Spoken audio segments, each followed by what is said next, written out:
ini materi mengenai sniffing. Sniffing masuk ke network sniffing atau paket sniffing. Paket sniffing adalah proses pemantauan dan penangkapan semua paket data yang melewati jaringan tertentu dengan menggunakan aplikasi perangkat lunak atau perangkat keras. Sniffing ini mudah dilakukan di jaringan berbasis hub karena lalu lintas pada segmen melalui semua host yang terkait dengan segmen tersebut. Namun sebagian besar jaringan saat ini bekerja menggunakan switch. Switch adalah perangkat jaringan komputer canggih. Perbedaan utama antara hub dan switch adalah bahwa hub mentransmisikan data seluruh ke setiap port pada mesin dan tidak memiliki pemetaan. Sedangkan saklar melihat alamat address gitu ya, atau MAC, ini access control, yang terkait dengan data yang akan dilewatinya. Nah, di sini penyerang perlu memanipulasi fungsional dari switch untuk melihat semua lalu lintas yang melewatinya. Program paket sniffer atau dikenal dengan sniffer ini dapat menangkap paket data hanya dari dalam subnet tertentu. Laptop apapun yang dapat terhubung ke jaringan ini dapat mengakses ke switch. Banyak port switch terbuka gitu ya. Jadi sebuah paket sniffer ini ditempatkan pada jaringan dalam mode untuk menangkap jaringan atau menangkap data dan menganalisis semua lintas jaringan. Jadi meskipun sebagian besar jaringan saat ini menggunakan switch, paket sniffer masih bisa digunakan. Ini karena menginstal program remote sniff pada komponen jaringan dengan arus lalu lintas yang padat, misalnya seperti server dan router, ini lebih mudah.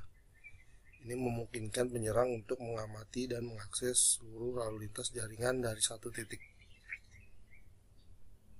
Maka sniffer dapat menangkap paket data yang berisi informasi sensitif seperti kata sandi, informasi akun, lalu lintas syslog, konfigurasi router, lalu lintas DNS, lalu lintas email, lalu lintas web.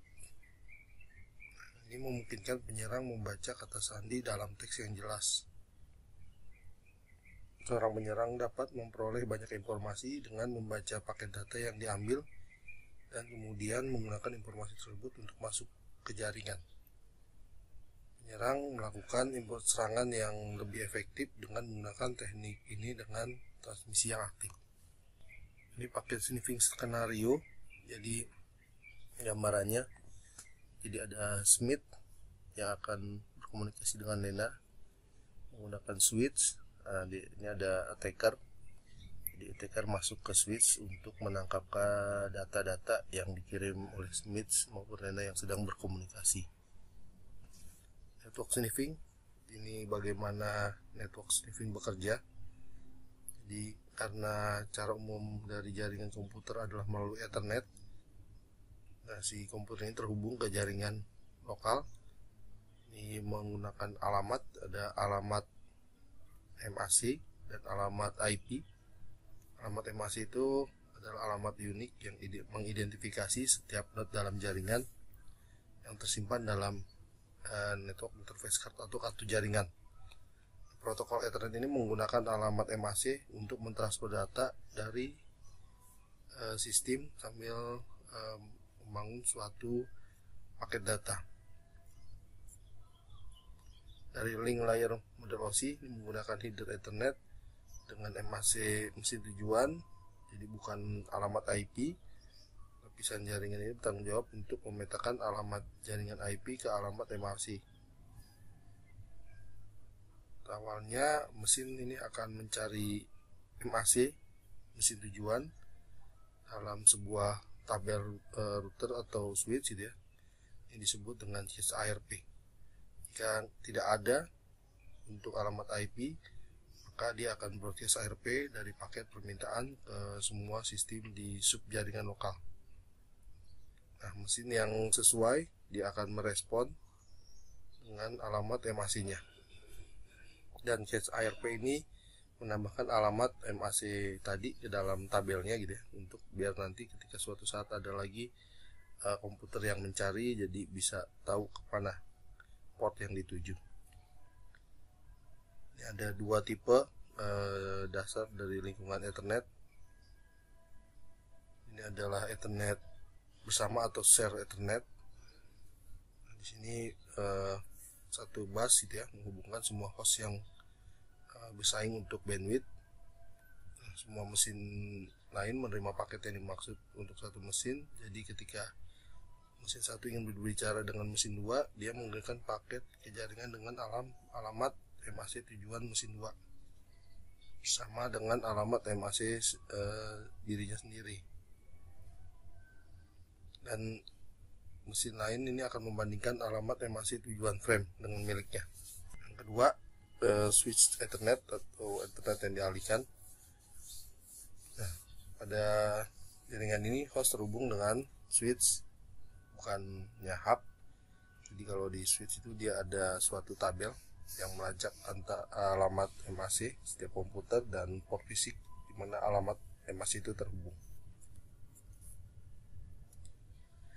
Meskipun switch itu lebih aman dari hub, sniffing jaringan ini mungkin saja dilakukan dengan metodenya ARP spoofing, yaitu mesin dapat mengirim balasan ARP bahkan tanpa memintanya dan menerima balasan. Ketika sebuah mesin ingin spoofing lalu lintas jaringan yang berasal dari sistem lain, dia dapat melakukan spoof ARP. ARP dari mesin target akan memilih entry yang salah untuk gateway. Jadi dengan cara ini semua lalu lintas yang ditujukan untuk melewati gateway akan melewati mesin yang tadi berpura-pura sebagai gateway. Atau juga dengan metode MAC flooding. Jadi di sini karena switch menyimpan tabel penerjemahan dari IP, MAC gitu dan port. Nah di sini si switch itu merupakan paket dari satu host ke host lainnya. Namun switch memiliki memori terbatas. Dengan MAC flooding, sini bisa memanfaatkan batasan ini untuk membanjiri switch dengan alamat MAC palsu, sehingga switch akan salah dalam mengenali suatu MAC. Tipe dari sniffing, ini ada pasif sniffing dan aktif sniffing.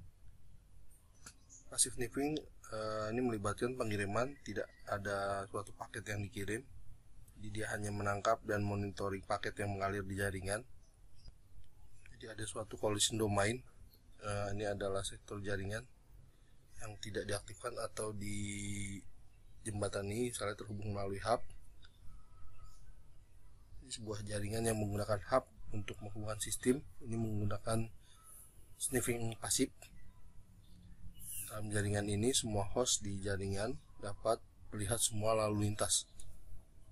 Oleh karena itu mudah untuk menangkap lalu lintas yang melalui hub dengan menggunakan sniff pasif. Nah, metode sniff pasif ini adalah menggunakan keamanan fisik. Penyerang yang berhasil membahayakan keamanan fisik organisasi atau target ini dapat masuk ke organisasi dengan laptop dan mencoba menyambungkan ke jaringan dan menangkap informasi sensitif tentang organisasi. Dan juga menggunakan Trojan horse. Nah, di sini kebanyakan Troja itu memiliki kemampuan untuk melihat paket data yang dikirim, dan penyerang juga dapat menginstal Trojan dengan kemampuan sniffing bawaan pada mesin korban, kompromikan. Jadi setelah terkompromikan mesin korban, penyerang dapat menginstal paket sniffer dan melakukan sniffing. Selanjutnya aktif sniffing, atau pencarian sniffing aktif untuk lalu lintas pada LAN. Ini diaktifkan dengan cara menginjek atau menyuntikkan lalu lintas ke dalam LAN.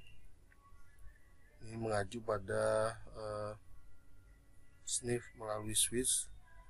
Dalam sniffing aktif, Ethernet yang diaktifkan tidak mengirimkan informasi ke semua sistem yang terhubung melalui LAN seperti jaringan berbasis hub. Sniffer pasif tidak dapat melihat data pada jaringan yang diaktifkan. Sangat mudah untuk mendeteksi program sniff ini dan sangat sulit untuk melakukan sniff jenis ini. Nah, ini ada daftar teknik sniffing aktif. Ada MAC flooding, DNS poisoning, ARP poisoning, DHCP attack, switchport stealing, sama spoofing attack. Dan ini bagaimana attacker hack network using sniffer. Jadi pertama, penyerang yang memutuskan untuk meretas jaringan ini pertama kali menemukan switch yang sesuai untuk mengakses jaringan dan menghubungkan sistem ke salah satu port pada switch. Selanjutnya, penyerang yang berhasil terhubung ke jaringan ini mencoba menentukan informasi jaringan seperti topologi jaringan dengan menggunakan alat penemuan jaringan. Setelah itu, langkah 3, dengan menganalisis topologi jaringan, penyerang mengidentifikasi mesin korban untuk menargetkan serangannya. Selanjutnya, langkah 4, penyerang yang mengidentifikasi mesin target ini menggunakan teknik spoofing ARP untuk mengirim pesan address resume protokol atau ARP palsu. Setelah itu, langkah 5, selanjutnya sebelum bantu penyerang untuk mengalihkan semua lalu lintas dari komputer korban ke komputer penyerang. Nah, ini adalah suatu serangan dengan jenis man in the middle. Langkah 6, karena penyerang dapat melihat semua paket data yang dikirim dan diterima oleh korban. Penyerang ini dapat mengekstrak informasi sensitif dari paket seperti kata sandi, nama pengguna, detail kartu kredit, PIN, dan lain-lain. Ini protokol yang kernel to sniff. Ini ada telnet. Telnet adalah protokol yang digunakan untuk berkomunikasi dengan remote host. Ini menggunakan port 23. Pada jaringan menggunakan terminal. AirLogin ini memungkinkan penyerang untuk masuk ke mesin jaringan dari jarak jauh melalui koneksi TCP. Protokol ini tidak menyediakan enkripsi. Jadi data yang melintas antara klien terhubung melalui salah satu protokol ini dalam teks biasa dan rentang untuk di sniff. Penyerang dapat melihat terhadap nama kata sandi yang dikirim. HTTP ini kerentanan biasa dalam versi default HTTP. Situs yang menerapkan HTTP mentransfer data pengguna di seluruh jaringan dalam teks biasa yang dapat dibaca penyerang untuk mencuri kredensial pengguna. SNMP ini protokol berbasis TCP/IP yang digunakan untuk bertukar informasi antara perangkat yang terhubung pada jaringan. Misalnya versi pertama dari SNMP ini tidak menawarkan keamanan yang kuat. Ini mengarahkan pada transfer data dalam format teks yang jelas. Nah, penyerang dapat mengeksploitasi kerentanan dalam versi 1 ini untuk mendapatkan kata sandi dalam teks biasa. NNTP ini Network News Transfer Protocol, ini mendistribusikan, menanyakan, mengambil, dan posting artikel berita menggunakan transmisi berita berbasis aliran yang andal di antara ARPA Internet. Post Office Protocol memungkinkan workstation pengguna untuk mengakses email dari server. Seorang pengguna dapat mengirim email dari workstation ke server melalui SMTP, dan penyerang dapat dengan mudah melihat data yang mengalir pada jaringan POP karena dia dikirim dalam teks yang jelas. FTP File Transfer Protocol ini memungkinkan klien untuk berbagi file antar komputer dalam jaringan, dan protokol ini tidak menyediakan enkripsi, jadi penyerang bisa melihat data serta kredensial pengguna dengan menjalankan alat, contohnya adalah Chain Enable. IMAP Internet Message Access Protocol ini memungkinkan klien untuk mengakses dan memanipulasi pesan surat elektronik di server. Protokol ini menawarkan keamanan yang tidak memadai yang memungkinkan penyerang mendapatkan data dan kredensial pengguna dalam teks yang jelas. Ada sniffing teknik. Ini contohnya adalah DNS poisoning. DNS adalah protokol yang menerjemahkan nama domain. Misalnya jadi sequential.org ini menjadi alamat 208.66.172.56. Protokol ini menggunakan tabel DNS yang berisi nama domain dan alamat IP yang disimpan dalam database yang terdistribusi. DNS poisoning dikenal dengan DNS spoofing. Jadi penyerang mengelabui server DNS agar percaya bahwa dia telah menerima informasi asli, padahal kenyataannya belum menerima apapun. Jadi penyerang mencoba mengarahkan korban ke server jahat yang seolah-olah menganggap dia adalah server yang asli. Penyerang melakukan ini dengan memanipulasi entry tabel DNS di DNS server. Ini menghasilkan substitusi alamat IP palsu di tingkat DNS, di mana alamat web diubah menjadi alamat IP numerik. Jadi saat korban mencoba akses situs web, penyerang memanipulasi entry tabel DNS sehingga sistem korban mengarah ke URL ke server penyerang. Penyerang mengganti entry alamat IP untuk situs target pada server DNS yang diberikan dengan alamat IP server. Penyerang dapat membuat entry DNS palsu untuk server ini berisi konten bahaya dengan nama yang sama dengan nama server target. Jadi ketika korban terhubung ke server penyerang ini tanpa menyadarinya, misalnya setelah korban terhubung ke server penyerang dapat membahayakan sistem korban dan mencuri data. Ini bagaimana penanggulangan untuk membantu dari serangan DNS spoofing. Jadi menerapkan ekstensi keamanan Domain Name System Security Extension atau DNSSEC Security, gunakan Secure Socket Layer atau SSL untuk mengamankan lalu lintas data, blokir permintaan DNS yang dikirim ke server eksternal, konfigurasi firewall untuk membatasi pencarian DNS eksternal, amankan mesin internal, gunakan tabel ARP dan IP statis, dan gunakan enkripsi SSH. Sniffing tools, ini ada Wireshark. Di Wireshark ini memungkinkan kita untuk menangkap dan menelusuri lalu lintas yang berjalan di jaringan komputer secara interaktif.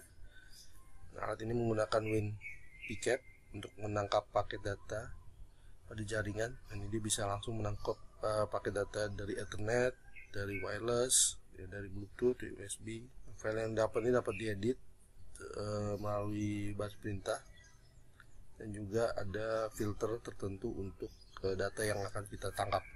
Dan juga Steel Center Packet Analyzer, ini menyediakan konsol grafis untuk analisis paket kecepatan tinggi, dan untuk menganalisis juga memecahkan masalah jaringan nirkabel saat menangkap terabyte paket data yang melintas jaringan.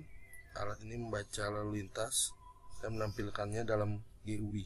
Ini juga dapat memisahkan dan identifikasi lalu lintas melalui kumpulan ekstensif metrik analisis jaringan. Baseline dan bantuan lalu lintas jaringan berdurasi panjang dengan mekanisme peringatan ini memacu fleksibel, dan juga dapat terintegrasi dengan Wireshark CAPTCHA Network Analyzer. Ini alat pemantau jaringan yang menangkap semua data yang dikirim melalui jaringan dan menyediakan berbagai statistik analisis dengan cara intuitif dan grafis. Alat ini membantu menganalisis dan memecahkan masalah yang terjadi di jaringan, dan juga mampu melakukan forensik jaringan, analisis protokol jaringan, decoding paket. Ini membantu kita mendeteksi kerentanan jaringan. Penyerang dapat menggunakan alat ini untuk melihat paket dari jaringan target. Ini bagaimana cara bertahan dari sniffing. Pertama, batasi akses fisik ke media jaringan untuk memastikan bahwa paket sniffer tidak dapat diinstal. Gunakan enkripsi point-to-point untuk melindungi informasi rahasia. Tambahkan MAC gateway secara permanen ke dalam cache ARP. Gunakan alamat IP statis dan tabel ARP untuk mencegah penyerang menambahkan ARP palsu untuk mesin yang ada dalam jaringan. Perhatikan siaran identifikasi jaringan, dan jika mungkin batasi jaringan hanya untuk pengguna yang berwenang agar tidak ditemukan alat sniffing. Gunakan protokol IP versi 6 daripada pakai IP versi 4. Gunakan sesi terenkripsi, contohnya SSH sebagai ganti telnet, atau secure copy gantinya FTP, dan terapkan SSL ini untuk melindungi pengguna jaringan kabel dari serangan sniffing. Dan juga gunakan HTTPS sebagai gantinya HTTP untuk melindungi nama pengguna dan sandinya. Gunakan switch daripada hub, karena switch hanya mengirim data ke penerima yang dituju. Gunakan Secure File Transfer Protocol atau SFTP, bukan FTP, untuk transfer file yang aman. Gunakan PGP dan SMIME, VPN, IPsec, SSL, Secure Shell atau SSH, dan kata sandi sekali pakai atau OTP. Selalu mengenkripsi lalu lintas dan kabel dengan protokol enkripsi yang kuat seperti WPA dan WPA2. Mengambilnya masih langsung dari NIC, bukan OS. Jadi ini untuk mencegah serangan spoofing alamat MAC. Gunakan konsep ACL atau daftar kontrol akses untuk memungkinkan akses hanya kejangkau untuk ke tempat yang atau IP alamat yang terpercaya. Ubah kata sandi default menjadi kata sandi yang rumit. Hindari SSID. Terapkan mekanisme penjaringan MAC pada router Anda. Terima kasih.